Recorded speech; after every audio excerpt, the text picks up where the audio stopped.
Lots of different stories going on. Quite a lot of still, Mandelson type related stuff. The front page of the Times. Epstein used the UK as hub to traffic scores of women. Police are investigating up to 60 private flights. Listening to one of the other radio stations on the way into work this morning, apparently he was using RAF bases. Yes, he was. And you're kind of going, sorry, hello? Yeah, who's this? This is Jeffrey Epstein. Who are you? I'm a paedophile, convicted paedophile. I'd like to send a plane through the RAF base, RAF Bryce Norton, for example. Why is that? I'd like to send about 4 Russian prostitutes in for Prince Andrew. Is that okay? Yeah, I mean, how the... Is this happening? Yeah, I know.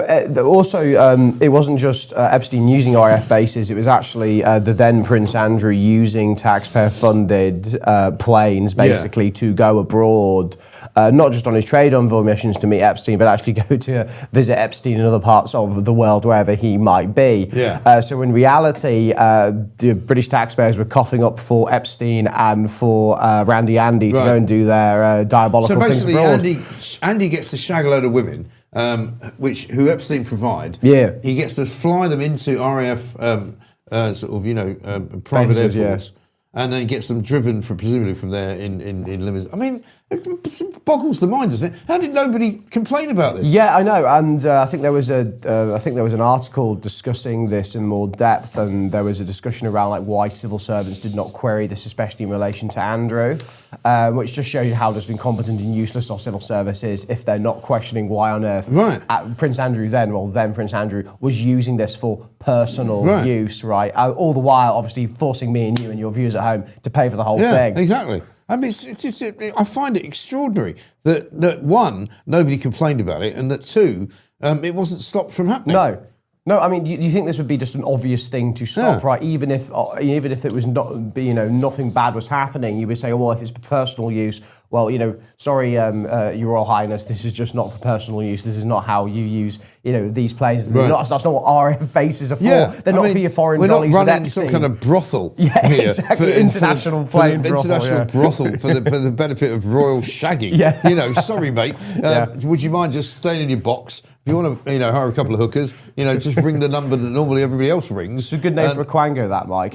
International brothel for royal shagging. But just call up the local, he's not far from Mayfair where he is, right? Ring up the local brothel, get them to send a few hookers around, and leave it at that. Yeah. Why are you trafficking them in from America? Yeah, and also don't leave us with the bill. and don't give the taxpayer the bill because it might come back to haunt you. Oh, what a surprise! That would never happen. No, unbelievable. Meanwhile, front page of the Daily Mail goes with the other sort of strand of the story, which of course is Prince of Darkness, Peter Mandelson. Police probe descends into farce, and this is because he came out yesterday, all guns blazing, to say it's absolute rubbish to say that I needed to be arrested because I might be fleeing the country. Everybody knows that I'm quite happy to stay here. And it was suggested that somebody tipped off the cops that he was thinking of fleeing the country.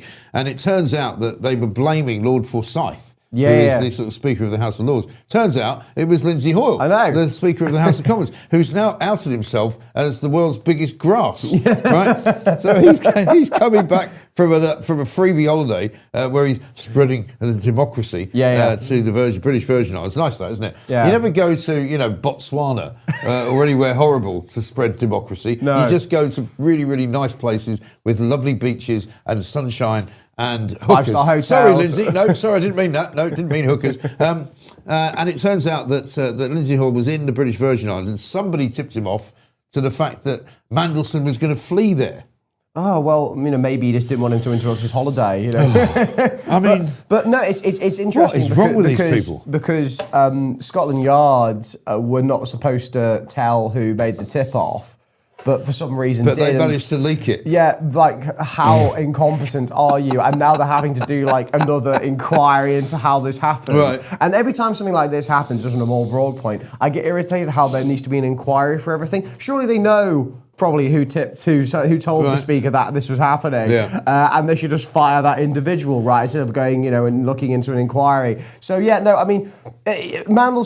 I know Mandelson said, I'm not going to be interested in leaving, but I wouldn't put it past him to try and flee the country, would you, Mike? No, put it past him. Well, we were laughing yesterday that Mandelson was sort of up in arms and absolutely in high dudgeon because he said, believe it or not, the police don't actually trust me. Well, why would they? Shock. You know, I mean, you're a liar. You're a born liar. You've done nothing but lie your entire life, and you are a completely twisted and disgusting individual. Of course they're not going to trust you. No. Why the hell would they? Why the hell would they? I mean, like, the interesting thing about Mandelson is I was actually reading up on, because obviously I was only born in 1999, so I'm a little bit, and sort of I'm a little bit post, understanding. Really? I know, I'm that young, so I don't remember Prime Minister Tony Blair, and I had to go back and... In some ways, that's a good thing. That is a good thing. My first Prime Minister was Gordon Brown, though, so I do remember that. I do remember Gordon Brown, with his eye moving further down his face. Does that mean you got the money that Gordon Brown gave to all children who were born? No, I'm born slightly after that, actually. I'm born slightly after. My brother got it, not me, lucky so-and-so. Right. But nevertheless,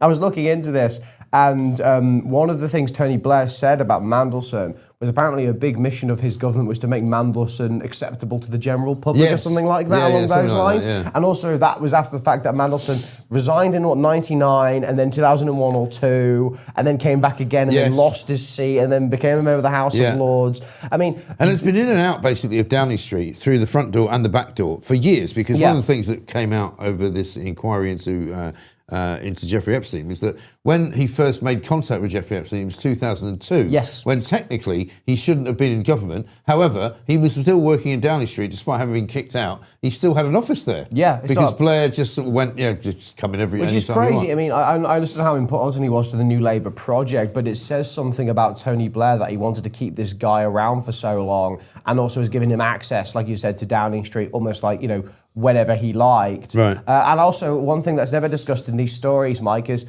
where's Tony Blair?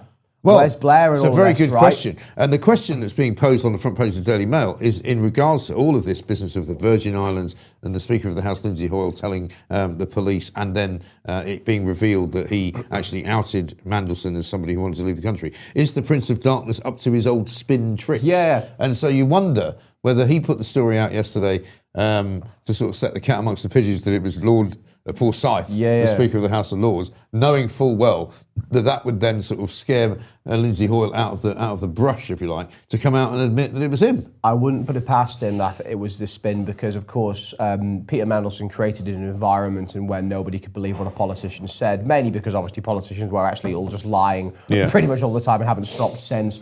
But also, I wouldn't put it past Mandelson to think that he's still got some mates high up in media circles. Well, he has not only got mates high up in media circles, but he has been, over the course of the last 20 years, very good at forging, what you might call relationships with very high up people in News UK, probably at the Telegraph, probably at the BBC.